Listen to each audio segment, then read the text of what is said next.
కృపగల దేవుడు మన ప్రభు అయిన యేసయ్య పరిశుద్ధ నామములో కూడి వచ్చిన మీ అందరికీ నా హృదయపూర్వకమైన వందనాలు తెలియజేస్తున్నాను.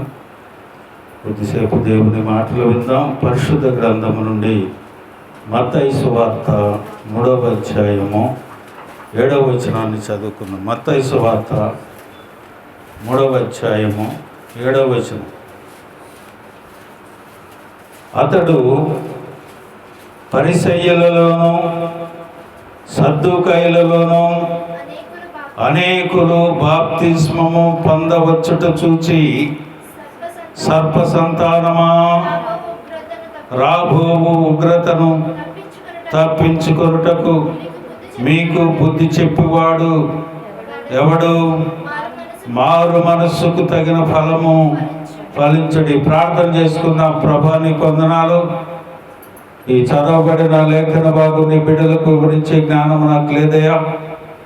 మీ సెలువు చాటును మరుగుపరిచి నీ మాటలు మాకు వినిపించి వాటిని మా హృదయాల్లో భద్రపరుచుకొని మీ లేఖనానుసారంగా జీవించే కృపను మాకు అనుగ్రహించి మహిమ పొందమని మా ప్రభు అయిన యేసయ్య పరిశుద్ధ నామంలో అడిగి వేడుకొనుచు ప్రార్థిస్తున్నాను మా పరమ తండ్రి, ఆమేన్.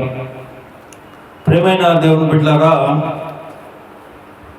అతడు పరిసయ్యులలోనూ సద్దూకయ్యులలోనూ అనేకులు బాప్తిస్మము పొందవచ్చుట చూచి, సర్ప సంతానమా, రాబోవు ఉగ్రతను తప్పించుకొనుటకు మీకు బుద్ధి చెప్పువాడు ఎవడో? బాప్తిసం ఇచ్చు యోహాను గారి దగ్గరికి అనేకులు బాప్తిసం తీసుకోవటానికి వచ్చారు. ఆయన అంటాడు, బాప్తిస్మము తీసుకుంటానికి వచ్చిన వారిని చూసి సర్ప సంతానమా అంటున్నాడు. అంటే పాము పిల్లలారా. ఈ సర్పం ఎవరు? సాతానుడు సర్పవేషంలో వచ్చి అందరినీ మోసగించి వెళ్ళాడు. దాని పిల్లలుగా పోలుస్తూ ఉన్నాడు. ఎవరిని? సద్దుకయ్యులు, పరిసయ్యులు అనేకులు వచ్చారట. వీరు ఎలాంటి వారంటే పునరుద్ధానాన్ని నమ్మరు. పై వేషధారణం చేసుకుంటారు, కానీ అంతరంగంలో శుద్ధిగా వారికి ఉండదు.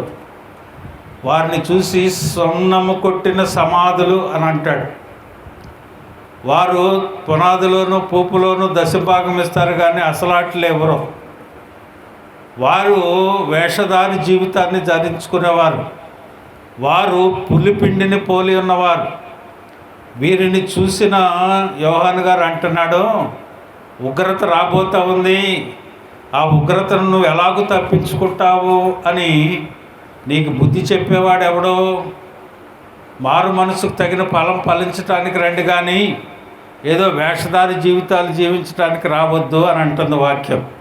ప్రియమైన దేవుని బిడ్డలారా, ఆయన ఉగ్రత రాబోతూ ఉందట. ఆ ఉగ్రతను గురించి దేవుని వాక్యము ఈరోజు మనం ధ్యానం చేసుకుంటూ ఉన్నాం. నహూము గ్రంథంలో 1వ అధ్యాయం 6వ వచనంలో, ఆయన ఉగ్రత సహింపగలవాడెవడు? ఆయన కోపాగ్ని ఎదుట నిలువగలవాడెవడు? ఆయన కోపం ఎలా ఉంటుందట? అగ్ని వలె పారును. ఆయన కొండలను కొట్టగా అవి బద్దలగును. ఆయన కోపాగ్ని అగ్ని వలె పారుదట. ఆయన కోపాగ్ని కొట్టగా కొండలు బద్దలైపోతాయంట. అగ్ని పర్వతాలు ఏ రీతిగా లావాతో బయలుదేరి వచ్చి ఆయా ప్రాంతాలను అనేక మైళ్ళ దూరాన్ని పాడు చేస్తాయో, ఆ రీతిగా ఆయన ఉగ్రతను భరించగలిగిన వాడెవడో అని దేవుని వాక్యం అంటూ ఉంది. ఆయన కోపాగ్నికి తట్టుకున్న వాళ్ళాడు ఎవడు లేడు. జఫని అంటాడు 1వ అధ్యాయం 15వ వచనంలో, ఆ దినము ఉగ్రత దినము. ఆ ఉగ్రత దినము ఎలా ఉంటుందంటే, శ్రమ ఉంటుంది, ఉపద్రవమును, మహానాశనమును కమ్ము దినము, అంధకారమును, గాఢాంధకారము కమ్ము దినము, మేఘములను, గాఢాంధకారము కమ్ము దినము. హల్లెలూయా చెప్పండి. హల్లెలూయా. ఏదో నామకార్థంగా దేవుని సన్నిధికి వస్తున్నాం, ఏదో పై వేషాలు వేసుకొని వస్తున్నాం, పై శుద్ధీకరణ చేసుకుని వెళ్తున్నామని కాదు. ఉగ్రత అనేది మన మీదకి రాబోతూ ఉంది. అది ఎవరి మీదకి వస్తుంది? దాన్ని తప్పించుకున్న విధానం ఏంటి? ఆ ఉగ్రత ఎలా ఉంటుందో ఇప్పుడు మనం చదువుకున్నాం కదా. ఉగ్రత ఎవరి మీదకి వస్తుంది అనే విషయాన్ని కొన్ని విషయాలు మనం ధ్యానం చేసుకుందాం. మొదటిగా దేశాల మీదకి వస్తుందట. చూడండి, యెహెజ్కేలు గ్రంథము 14వ అధ్యాయము 13వ వచనాన్ని మనం చూసినట్లయితే, యెహెజ్కేలు గ్రంథం 14వ అధ్యాయము 13వ వచనం, నరపుత్రుడా, ఏ దేశమైతే విశ్వాసఘాతకమై నా దృష్టికి పాపము చేసినదో, ఏంటంట, ఏ దేశమైతే విశ్వాసఘాతకమై నా దృష్టికి పాపము చేసినదో దానికి నేను విరోధనై దాని ప్రాణాధారముగు ఆహారం లేకుండా చేసి కరువు పంపించి మనుషులను పశువులను నిర్మూలన చేసేదను. ప్రియమైన దేవుని బిడ్డలారా, ఆయన ఉగ్రతకు తాళగలవాడెవడో అని ముందుగానే మనం చదువుకున్నాం. ఆయన ఉగ్రతకి తాళుకునేవాడు ఎవడు లేడు. ఏ దేశమైతే విశ్వాసఘాతంగా ఉంటుందో, ఏ దేశమైతే పాపం చేసి దేవునికి విరోధంగా ఉంటుందో దాని మీదకి ఉగ్రతను దేవుడు పంపిస్తాడంట. మనకు ప్రాణాధారముగు ఆహారము లేకుండా నాశనం చేసే పరిస్థితి వస్తూ ఉంది. ఏ దేశమైతే ఏమైతే విశ్వాసఘాతకంగా ఉంటాయి, ఆడంత విశ్వాసఘాతకుడు లేడురా అని అంటాడు కదా, ఆడంత పాపి లేడురా అని అంటాం కదా. అలాగనే మనం అనుకున్నాం, దేని గురించి నువ్వు విశ్వాసఘాతకుడు అనేవాడిని అంటున్నావో, దేని గురించి వాడంత పాపి లేడురా నువ్వు అంటున్నావో, అది నిన్ను నీవు పరీక్షించుకో. విశ్వాసఘాతకంగా నీవు ఉంటే, పాపంలో నువ్వు జీవిస్తే దేవుని ఉగ్రత నీ మీదకి వస్తుందన్న సంగతి ఈ ఉదయకాల సమయం దేవుడు నీతో నాతో మాట్లాడుతున్నాడు సూటిగా. ఉగ్రత పాలు కాకుండా ఉండాలి. మనం దేవుని విశ్వాస జీవితంలో కొనసాగాలి. రక్షణ అనుభవంలో కొనసాగుతున్న మనం విశ్వాసఘాతకంగా పాపంలో జీవించడానికి వీల్లేదు. లేదంటే దేవుని ఉగ్రత పాలవుతాం. రెండవది, పట్టణాల మీదకి వస్తుందంట. ఆదికాండ గ్రంథము 19వ అధ్యాయము 25వ వచనాన్ని మనం చూసినట్లయితే, ఆ పట్టణములను, ఆ మైదానం అంతటిని, ఆ పట్టణంలో నివసించు వారిని అందరినీ, నేల మొక్కలను నాశనము చేసెను. ఆ పట్టణమును, ఆ మైదానం అంతటిని, ఆ పట్టణంలో నివసించు వారిని అందరినీ నేల మొక్కలతో సహా నాశనం చేసే పరిస్థితి. ప్రియమైన దేవుని బిడ్డలారా, దేవుని ఉగ్రతకు లోనవటానికి సొదొమ గొమొర్రా పట్టణాన్ని గురించి దేవుడు చెబుతాడు. అది దుష్ట పట్టణాలై దేవునికి వ్యతిరేకంగా జీవించే పట్టణాలు. దేవుని ఉగ్రత సొదొమ గొమొర్రా పట్టణాలకు వచ్చి సర్వనాశనం చేస్తున్నాయి. ఒక లోతు కుటుంబంలో లోతు తన పిల్లలు తీసుకొని బయటికి రమ్మన్నాడు. మిగతా ఆ 2 పట్టణాలను కూడా దేవుడు దుష్టులు, దుర్మార్గులు, దేవునికి వ్యతిరేకులు, అనేకమైన దుష్ట కార్యాలు వారు ఆ పట్టణాల్లో జరిగిస్తూ ఉన్నారు. అందుకనే దేవుడు ఆ పట్టణాలని అగ్ని గంధకాలతో కాల్చివేశాడు. దేవుని ఉగ్రతకు సొదొమ గొమొర్రా పట్టణాలు కాలిపోయినాయి. అంతేకాదు ప్రియమైన దేవుని బిడ్డలారా, దేవునికి విరోధముగా ఉన్న ఎవరికైనా దేవుని ఉగ్రత వచ్చినప్పుడు, దేవుడు ఇశ్రాయేల్ ప్రజలను బానిసత్వ జీవితం నుంచి తీసుకొని వచ్చేటప్పుడు కొంత దూరం వచ్చిన తర్వాత తనతో పాటు ఉన్నవాళ్ళే కొరహు, దాతాను, అభిరాము అనేవాళ్ళు మోషే మీద తిరగబడి నువ్వే పెద్ద నాయకుడు అనుకున్నావా, నీవే పెద్ద భక్తుడు అనుకున్నావా, మేము కూడా ఉన్నాం, నీ ద్వారానే కాదు మా ద్వారా కూడా దేవుడు కార్యాలు జరిగిస్తాడు అని అతని మీద తిరగబడ్డప్పుడు భూమి నెరవేర్చి 250 మందిని కప్పేసుకుంటాం, దానిలో చేర్చేసుకుంటాం. దైవజనుల మీద తిరగబడి దేవునికి వ్యతిరేకమైన కార్యాలు చేస్తే దేవుని ఉగ్రత వారిపై వచ్చి భూమి నెరవేర్చి వింత మరణం సంభవించింది. వారు వ్యతిరేకమైన కార్యాలు దైవజనుడి మీద కానీ దేవుని మీద కానీ తిరుగుబాటు చేసే పరిస్థితి వస్తే దేవుని సన్నిధిలో ప్రార్థించాలి. కానీ దేవుడు ఇచ్చాడు నాయకత్వం చేసి వారిని నడిపించు పాలు తేనెలు ప్రవహించే దేశానికని మోషేని ఎన్నుకొని పంపించినప్పుడు మధ్యలో మేము కూడా నాయకులమే, మేము కూడా దేవుని మాటకు లోబడి జీవించిన వాళ్ళమే నువ్వే పెద్ద నాయకుడు అనుకున్నావని తిరుగుబాటు చేశారు. తిరుగుబాటు చేయటానికి వీల్లేదు. నీకు అవసరమైతే దేవుని సన్నిధిలో ఉండి ప్రార్థించాలి, కానీ తిరుగుబాటు చేసి దేవునికి వ్యతిరేకమైన కార్యాలు మనం చేయటానికి వీల్లేదు. అలాగనే తిరుగుబాటు చేశారు.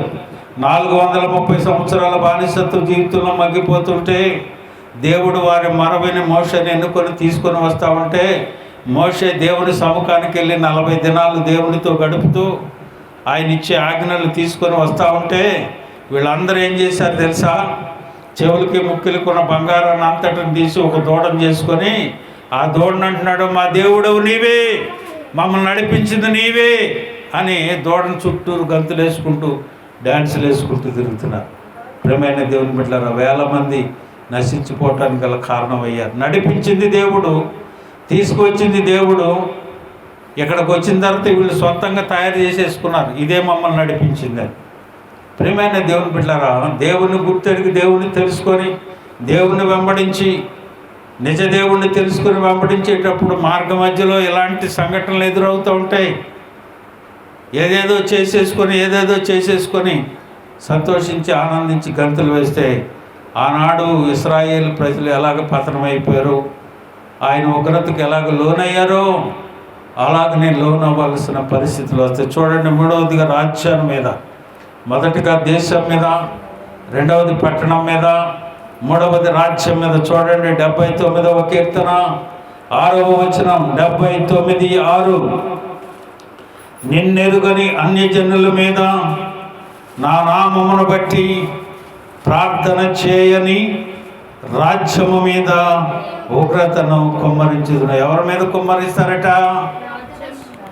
నిన్నెరుగని రాజ్యం, నిన్ను ప్రార్థించని వారిని, నిన్ను ప్రార్థించని రాజ్యము మీద నీ ఉగ్రత. నిన్నెరుగని అన్ని జనుల మీద, నిన్ను గురించి ప్రార్థించని రాజ్యము మీద నా ఉగ్రతను కుమ్మరిస్తాను. ప్రియమైన దేవుని బిడ్డలారా, ఉదయకాల సమయం దేవుని వాక్యాన్ని వింటున్న నీవు చాలా జాగ్రత్తగా దేవుని వాక్యాన్ని తెలుసుకొని అనుసరించవలసిందిగా ప్రభు పేట మనవి చేస్తూ ఉన్నా. దేవుని ఉగ్రతకు మనం లోను అవటానికి వీల్లేదు. మనం నిత్య జీవం వెళ్ళటానికి ఆయన వెంబడిస్తూ ఉన్నాం, కానీ ఆయన ఉగ్రతకు లోను అవటానికి మనం రాలేదు. చూడండి, తర్వాత హోషేయ గ్రంథము 5వ అధ్యాయము 10వ వచనం. హోషేయ గ్రంథము 5వ అధ్యాయము 10వ వచనం.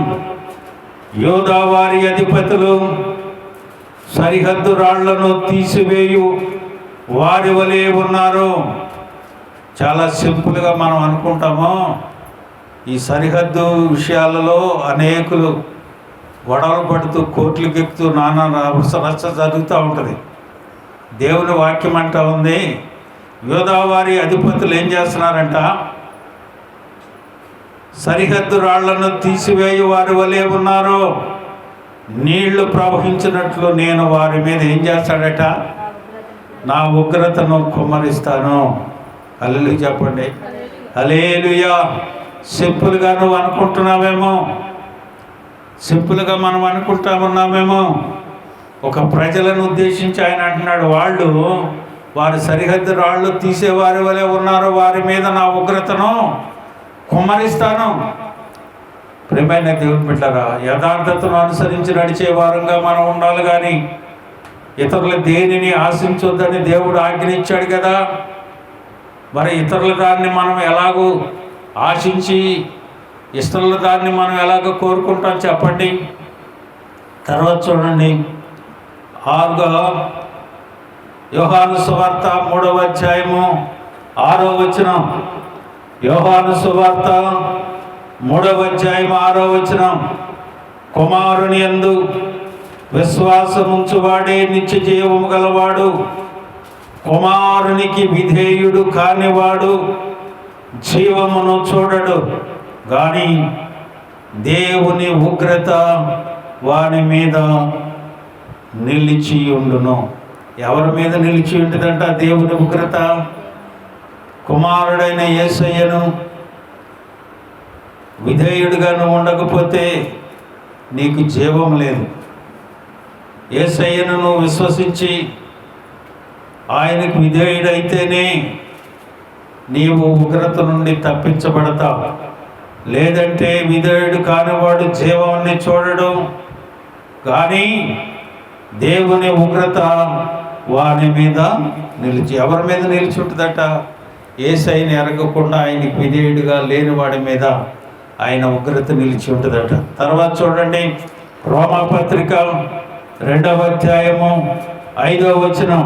రోమాపత్రిక 2వ అధ్యాయము 5వ వచనం. నీ కాఠిన్యమును మార్పు పొందని నీ హృదయమును అనుసరించి ఉగ్రత దినమందు, అనగా దేవుని న్యాయమైన తీర్పు బయలుపరచబడి దినమందు నీకు నీవే ఉగ్రతను సమకూర్చుకొనుచున్నావు.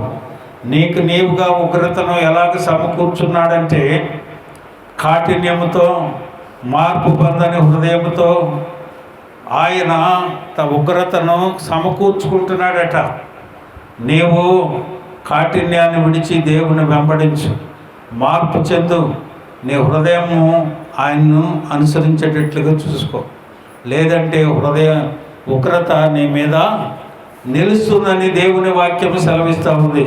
చివరిగా చూడండి, అవిధేయులైన వారి మీదకి దేవుని ఉగ్రత వస్తున్నట్ట. ఎఫెసీ పత్రిక 5వ అధ్యాయం 6వ వచనం.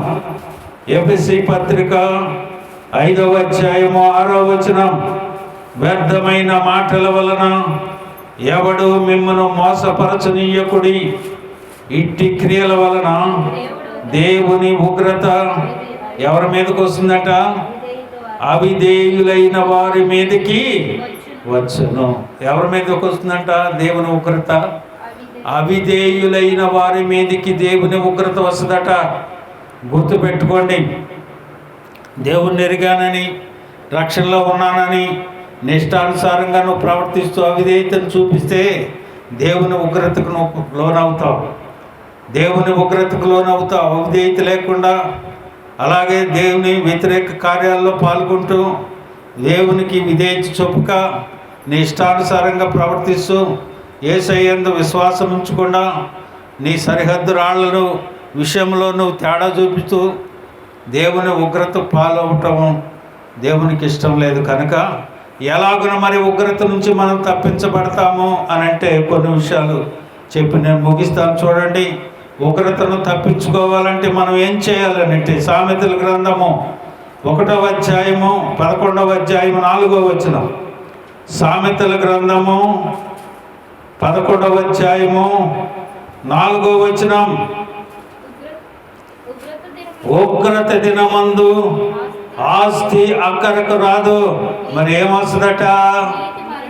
నీతి మరణము నుండి తప్పించును. హల్లెలూయా చెప్పండి. హల్లెలూయా. మాకు ఆస్తులు ఉన్నాయండి, మాకు మంచి ఉద్యోగాలు ఉన్నాయండి, మంచి బిల్డింగులు ఉన్నాయండి, మంచి ఉన్నతమైన స్థితిలో మేము ఉన్నామండి, ఈ లోకంలో మాకు తెలిసిన వారు చాలామంది ఉన్నారండి అనొచ్చు. కానీ వారందరూ నిన్ను ఉగ్రత నుంచి తప్పించలేరు.